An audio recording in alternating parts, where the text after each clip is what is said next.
ज्ञान के द्वारा तुम देख सकोगे कि सभी जीव परमात्मा के अंशरूप हैं, अर्थात वे सब मेरे हैं। तो देखिए यहाँ गुरु की महिमा बताई गई है और ये भी बताया गया है कि श्री कृष्ण कहते हैं कि ये सारी प्रकृति में जितने भी जीव हैं वो मेरे हैं, उनमें मेरा ही तत्व है। तो फिर गाइस देखिए, मेरे गुरु भी ऐसे कहते थे कि बुरा करने वाले के भी देखो पीछे से तुम्हें अपना इष्ट झांकता हुआ नजर आएगा कि वो ऐसा उससे करवाकर तुम्हारे मुंह को तोड़ रहा है। इसका क्या मतलब है? वो ये बताना चाहते थे कि बुरे में भी वही व्याप्त है, मतलब वही श्री कृष्ण। तो अगर आप घृणा भी कर रहे हैं, गाली भी दे रहे हैं, तो किसको? अपने कृष्ण को। तो यही बात जो है मैं अगर मेरी साधना बताऊं तो यही बात मैंने अपने मन में बिठा ली। अच्छा करने वाला, बुरा करने वाला, दोनों मेरे कृष्ण की इजाजत के बिना, कहते हैं ना उसकी मर्जी के बिना पत्ता भी नहीं हिल सकता। तो कई लोग मुझसे प्रश्न करते हैं कि तो मैं बुरों के साथ भी अच्छा क्यों करती हूँ? तो मैं बुरों के साथ अच्छा नहीं कर रही, मुझे दिख रहा है उसमें भी वही कृष्ण है, और अगर वही कृष्ण है तो उसके साथ मैं बुरा करूंगी तो क्या मेरे कृष्ण प्रसन्न होंगे? नहीं। इसीलिए मैं कहती हूँ कि जो जो आपके साथ जो जो कर रहा है उसके पीछे का मैसेज जो भगवान आपको देना चाह रहे हैं, मतलब किसी से आपको दूर करना है, वो अगर आपके लिए सही नहीं है तो उससे कुछ ऐसा बुलवाएंगे, करवाएंगे कि आप उससे दूर होने के लिए उस मोह को वो तोड़ेंगे। और फिर आप उस व्यक्ति को दोष मत दीजिए कि उसने हमारा नुकसान किया, उसने हमें धोखा दिया, प्यार में धोखा दिया, XYZ किसी में भी, क्योंकि यहाँ श्री कृष्ण खुद कहते हैं सब में मैं हूँ। और ये बात जो है हम सब जानते हैं, उसके बावजूद इसकी उसकी हम करते रहते हैं, घृणा, नफरत, द्वेष हम पालते रहते हैं, और इसीलिए हमारी भक्ति जो है सफल नहीं हो पाती। तो ये भाव मुझ में भी नहीं था। कूट कूट कर, कहते हैं ना, साधना करा करा कर गुरु ने ऐसा भाव मुझ में भरा कि अब जहाँ भी देखती हूँ मुझे कृष्ण ही दिखाई देते हैं। और जो लोग मेरे साथ जुड़े हैं वो कई बार प्रश्न भी उठाते हैं।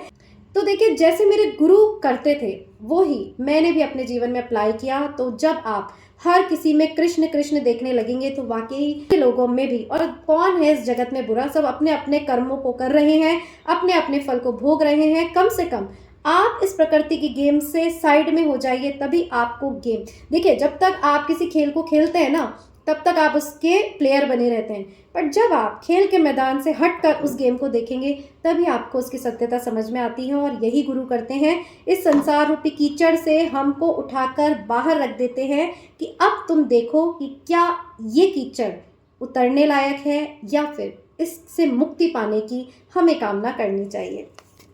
तो चलिए, बहुत लंबा एक्सप्लेनेशन हो गया, बट ये इंपॉर्टेंट है कि ईश्वर सब में है। जब आप में भाव आएगा तो वाकई जीवन आपका जो है सुखद हो जाएगा, क्योंकि फिर आपको कोई दूसरा लगेगा ही नहीं। और यहाँ श्री कृष्ण कहते हैं कितने भी महापापी क्यों ना हो, अगर वो ईश्वर का और ज्ञान का, गुरु का आश्रय लेते हैं तो उसके भी सुधरने की और मुक्त होने की पूरी पूरी गारंटी है, ऐसा वो कहते हैं। बट कब? जब आप समर्पण करेंगे तब, क्योंकि फिर ऐसा व्यक्ति जो ईश्वर को समर्पण कर देता है वो कर्म बंधन में नहीं बंधता। और लास्ट में और आखिरी कथन श्री कृष्ण कहते हैं,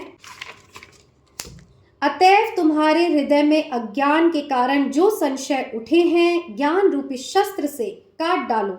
हे भारत, तुम योग से समन्वित होकर खड़े हो और युद्ध करो। देखिए श्री कृष्ण ने क्या कहा है। अब वो तो भगवान है, तो वो ये क्यों नहीं कहेंगे कि तू सब छोड़, मेरा जप कर, मेरा नाम ले और मैं तुझे मुक्त कर दूंगा। जी नहीं, उन्होंने कहा कि जो जो मैंने तुम्हें बताया उसे समझो और अपनी ज्ञान रूपी तलवार से उन सभी संशयों को काट डालो जो तुम में निराशा उत्पन्न कर रहे हैं, जो तुम में युद्ध न करने के भाव उत्पन्न कर रहे हैं। और हे अर्जुन, उठो, अब अपने आप को कंसोलिडेट करो और युद्ध करो। तो गाइस, ये जो चैप्टर है, देखिए आपके साथ ही मैं भी पढ़ रही हूँ, जितनों तक ये वीडियोस पहुंचे, बट इनको पढ़ने और समझने का पुण्य आपको भी मिल रहा है। और कोई सुने ना सुने, कम से कम मैं इस गीता को, ईश्वर की कृपा को, इतना मतलब मुझे गूज़बम्स आ रहे हैं जब मैं इसको पढ़ रही हूँ, कृष्ण की कही गई बातों को।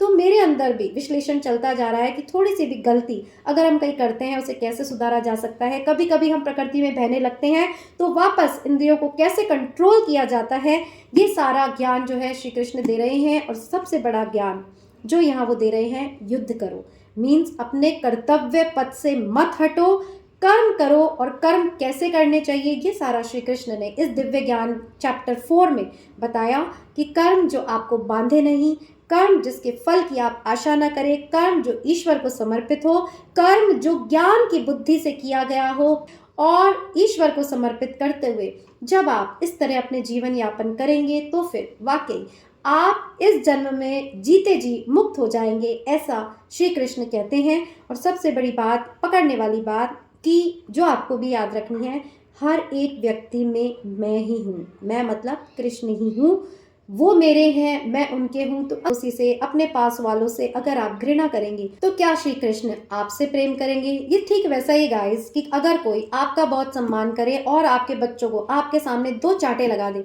तो क्या आप उस व्यक्ति से बात भी करना चाहेंगे? नहीं।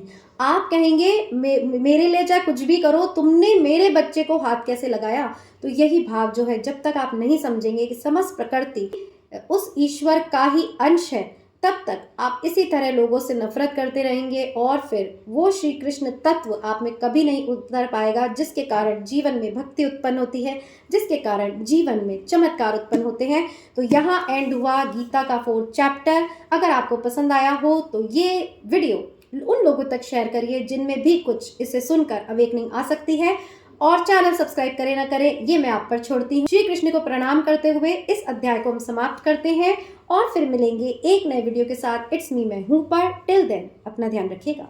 जय श्री कृष्ण।